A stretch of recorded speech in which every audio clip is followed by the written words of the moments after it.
7 of it, the first thing to do, stop digging. Self-awareness, self-acceptance, and personal development. We inspire, challenge, and empower people to become the best versions of themselves.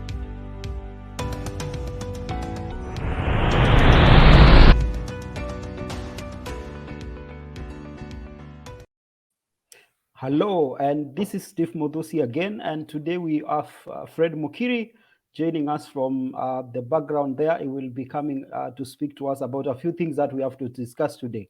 Now, recently I saw somebody's status that was talking about parents or significant others, as psychologists call them, being prophets of the people who look up to them. For them, they go to school, and the people that the children know as heroes are the teachers.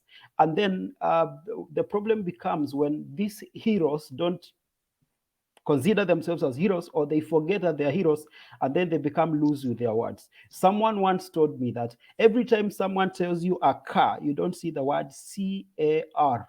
You see the image of the car. And also with our words, we create images. With our words, we create pictures, and we create things for children that they keep believing that they are this or that. And therefore today, we are discussing the impact of what we say to our children, the impact of what we say to the people who look up to us, the people to whom we are significant. And today Mukiri is going to be discussing that with us. And Mukiri, karibu sana bwana Mukiri.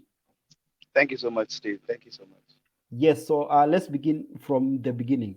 Someone once told me that when you say the word car, you don't see the words C-A-R. Words create images. What is the metaphysical aspect of that, or any other language you want to use?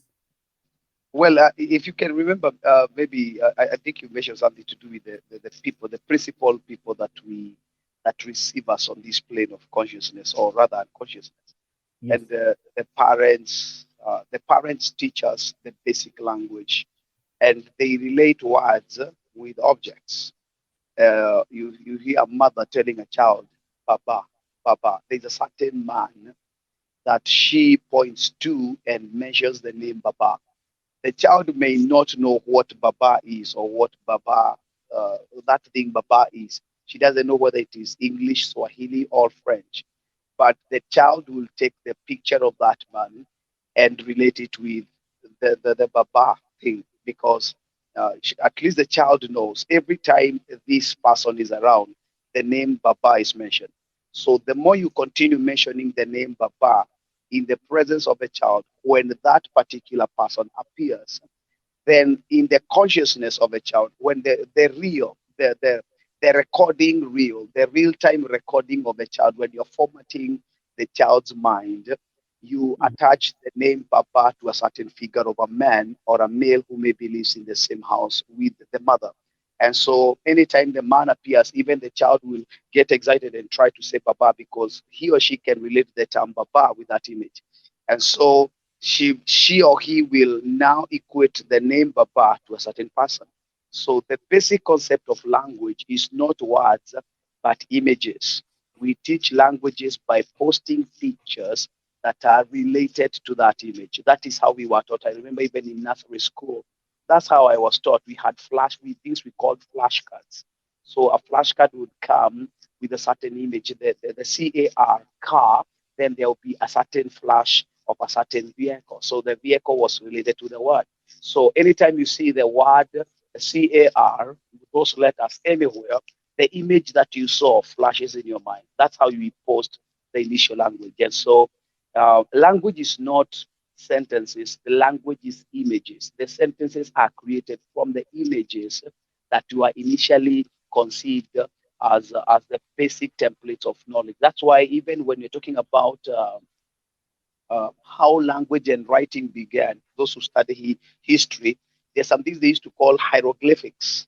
It's a certain way of writing. You don't have the L and the M. You had pictures of animals and pictures of people.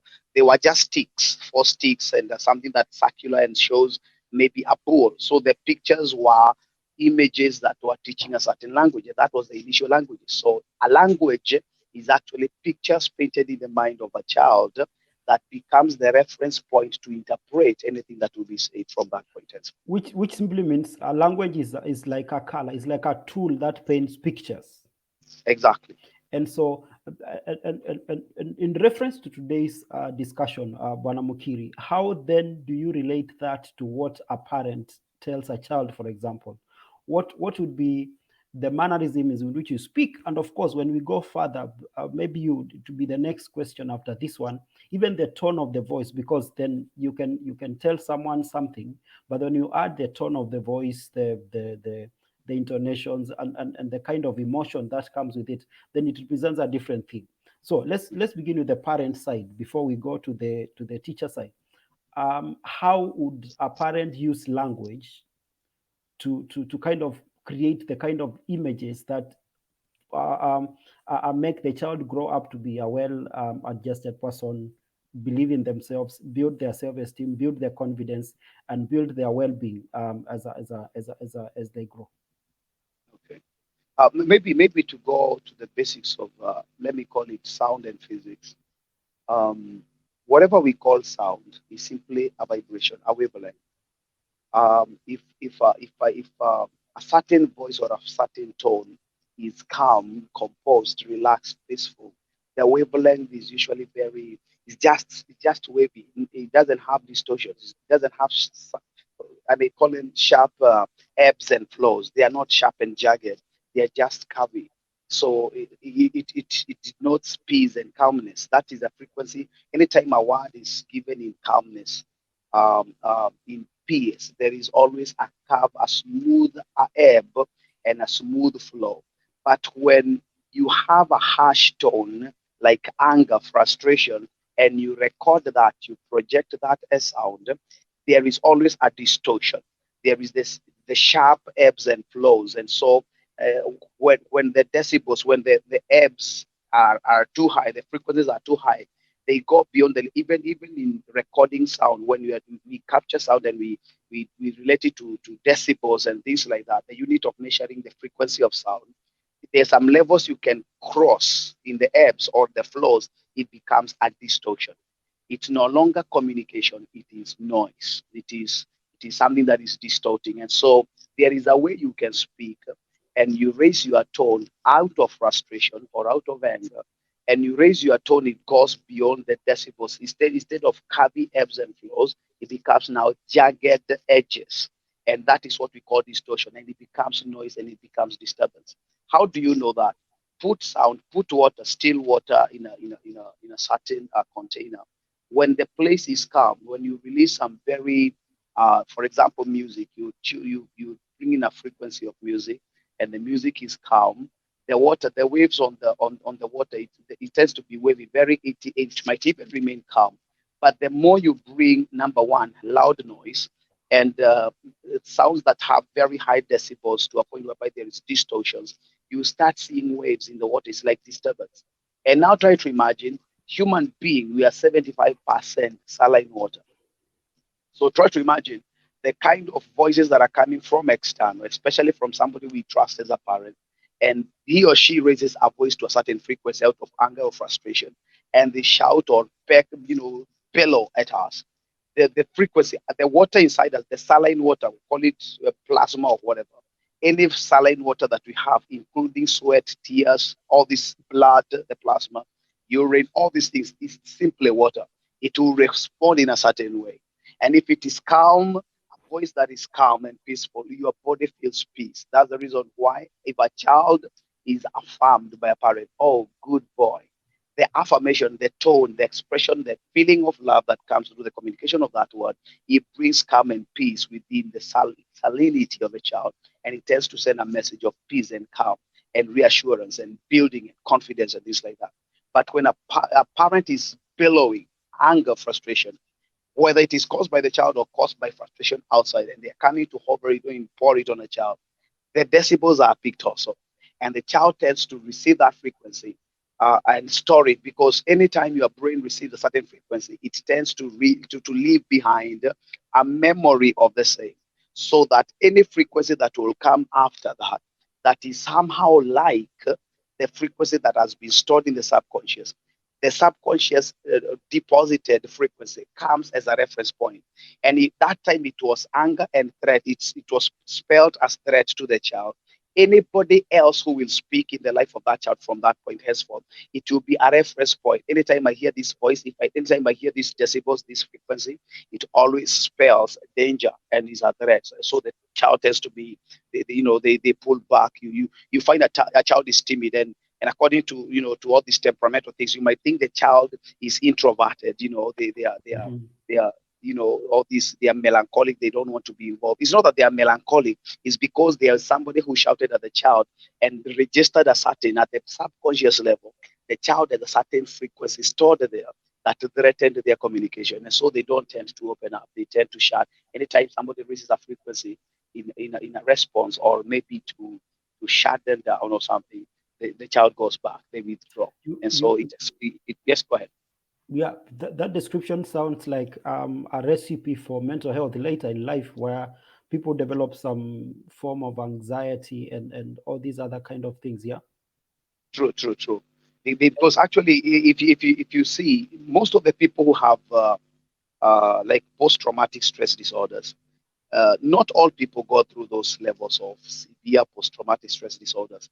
Those who have been affirmed when they were young, they have a very strong coping mechanism of Oh, coming out of anything that they come out quick out of any oh. traumatic experience they experience on the outside. But those who have Please, had some negative, sorry, yes, I'm going to slow you there.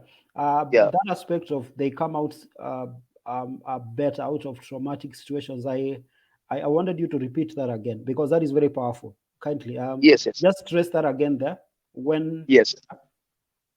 The issues that we people face, the PTSD, the post-traumatic stress disorders, there are some people who don't know how to manage stress. It's not that they don't know. Everybody is born with a mechanism.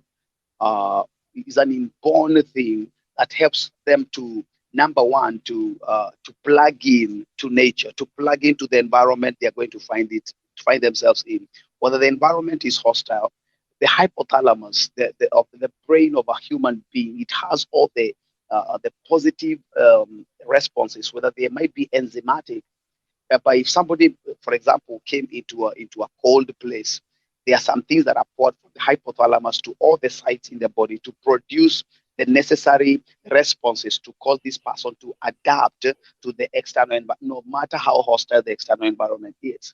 But now, for the sake of a child who has been receiving negative information, threats, reprimanding, shouting from a parent, an authority figure, number one being the parent, shouting, cursing the child, talking some very hard words on the child. The child has a memory that they take that recorded message, the thing that was said, it goes back into their memory. And if they meet something stressful on the outside, the thing that comes to record or to answer to this most of the time is the thing that is recorded in their subconscious.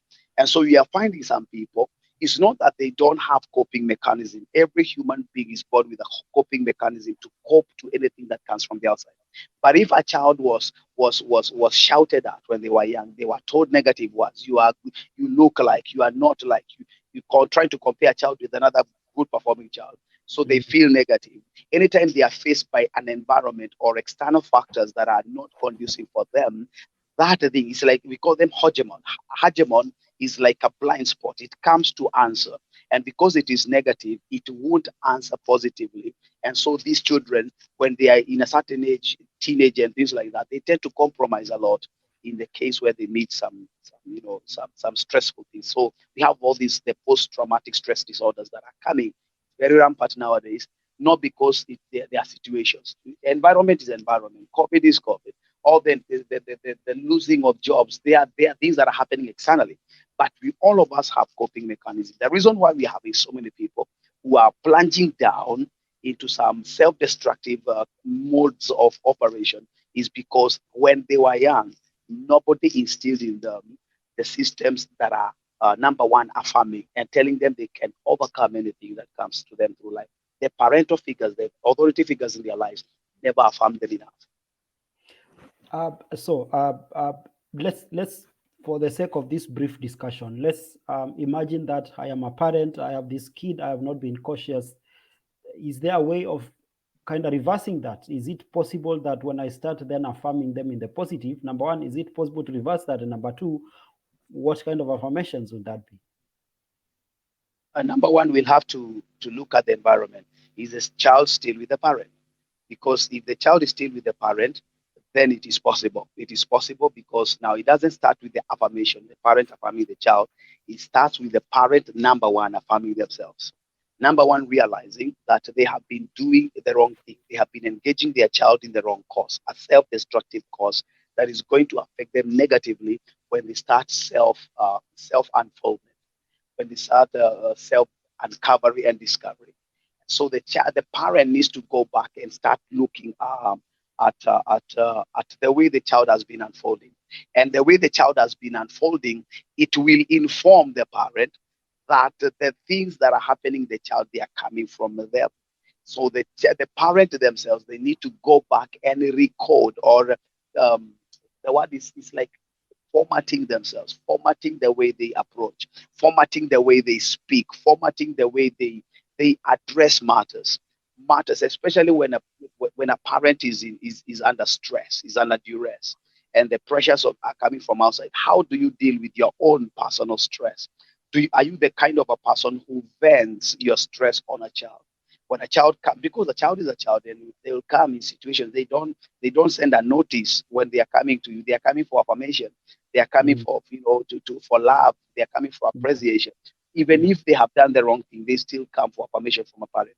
Are you the person who now doesn't recognize the child, and you bring in your stress? You pour your stress on the child, because anytime you pour your stress on a child, it goes into the memory bank. It will become the template on which every other activity or any other response will be given based on that template. And I so agree. the parent needs to get a new language of affirmation, a new system that they are going to use so as to affirm their child and create a new person altogether. Interesting ideas that Mokiri is bringing there. One of the things that I've learned over time, and is one thing I was reading in a certain research that was saying that people are able to pick emotions even when they are not communicated. They call it emotional contagion. This simply means that sometimes when you come, like what Mokiri is talking about, when you come in the house, you have your own stress, everybody faces them. Sometimes, even before you are communicating or even before you are angry, kids or people in the house are able to pick this. And I think one of the beautiful challenges that we can get today is our own ability to manage our own situations so that we don't make the situations the child's. I think you may have heard this, Bwana Mukiri, that this Mhm. situation where, for example, you're at work. I am at work. I am the husband to my wife, so I am at work, and then my boss stresses me up, so I come home and I stress my wife, so my wife stresses the kid, and the kids stress the cat, and then there is a whole flow of stress from top to bottom. This is top to bottom kind of a flow of stress. And I think it is important for us as parents, for us as significant others, for us as people who are in places where people look up to us as teachers or as pastors or as parents or as bosses, that we realize that yes, I like what the way Mokiri put it across, that our own stress should not be allowed to trickle from us to other people. We can be able to manage that. And so, Mokiri, you are talking about being able to reverse that which the damage sometimes that has been caused. I think one of the things that requires that to be possible is for us to be open enough with the people who we feel like we have put some pressure on, but this is not a very common thing. In some settings, parents don't necessarily just sit down with the kids and say, "Hey, you know what? Yes, the other day I did this, and I was wrong. I am sorry. This is not going to happen again." Uh, does it happen like that, or you just start affirming without necessarily going back to what had happened before? Um, well, we especially to us, we being Africans, we have been trained the wrong way. We don't say we are sorry. We, especially to someone, my child, say sorry. What did I do? No, I'm the parent. Whatever I do is right. And so we have this self assertive kind of a haughty spirit. I call it a haughty spirit. It's a haughty mental complex, very destructive. and we are and we tend to think that is authoritarian, and we tend to think anytime that I excuse myself, especially to my child, I tend to become a wimp. I tend to become weak. I tend to believe different. Anytime I can actually come to my child, like I remember one time we had a clash. I clashed with a child, with my child, and clashing with my child, my daughter. Uh, I was angry. I vented my anger on her by whipping her, and I whipped her. And later on I sat down and I like, no, I almost cried because I felt, no, I did not discipline the child to correct the mistake. I did it to vent my anger, and I almost injured my daughter. When I felt remorseful, I felt remorseful to a point whereby I needed to do something, because I did something out of anger, and I responded differently. I vented my anger by hitting my child. And I know most people, they call that discipline. Most parents, they do it, and they do it. That is, to me, it is child abuse. And so what I did, after the child she had cried, and my anger was gone, and she was crying, and now there was nothing we could do. We were only the two of us in the house, and she's there. She's now there. She's like, she's feeling I'm the enemy, this bully and this like that. I felt bad. I called her into my bedroom, and calling her into my bedroom, I knelt down before my daughter, and I told her, I'm sorry because of the way I have behaved. I have taken this tool, whatever it was, and I used it on you. And I realized I did it out of anger, and I'm very sorry. I was so remorseful. I felt bad. It wasn't really pretend. I felt it within. I had done the wrong thing. Something happened that was totally different. I never imagined this could have happened for my daughter. She was, I think, 6 or 7 years old that time. So the girl, she came, she had cried, and she had withdrawn to a corner. When I did that activity, I was kneeling down and I was saying sorry to her. She came from where she was seated on the bed, and she came to me. She stood where I was kneeling, and she held my head, and she was holding me on her bosom. And when she held me, that I felt pure love from my daughter, and both of us cried. We cried for around 5 minutes. Both of us just crying. It wasn't now. She wasn't crying out of pain. I wasn't crying, out of it. I felt guilty, but beyond the guilt, I was feeling the love that was being transmitted from this girl to me. And from that point, I made a decision. I will never again hit a child when I'm angry. I need to Perfect. deal with I my think own anger. I think that example just nails it. And so, Okay. just because we have a minute or so, Yeah. uh, but I think we can excuse this one for the teachers for today. We Yeah. leave it at that point, and then in the next one we talk about teachers, because teachers are also looked up to by young people, or rather the students, as role models, as people who kind of significant others, as Correct. we call them. And so while we were doing this, I remembered something I'd seen somewhere, and I managed to get it. I think on this level, as we conclude, I want to read something that's something interesting that I got to see somewhere, and I hope it is good as we conclude. So it says this: quit yelling at your kids before they go to bed and expect them to sleep well. Quit Wow. yelling at your kids in the morning right after they wake up before school and expect them to have a good day. You set the tone of your children. You set the tone for your voice that they will always remember in their heads. You become their inner voice. Don't be their inner critic. Speak life, speak love, speak bravery, and speak kindness and hope. Speak wisdom and truth. But most of all, listen to your children. It has been Wow. nice talking to you, parents. Thank you so much, Banamukiri. Please, thank you for watching. And by all means, hit the subscription button. And let's have you next time in our next session. Thank you so much, and goodbye.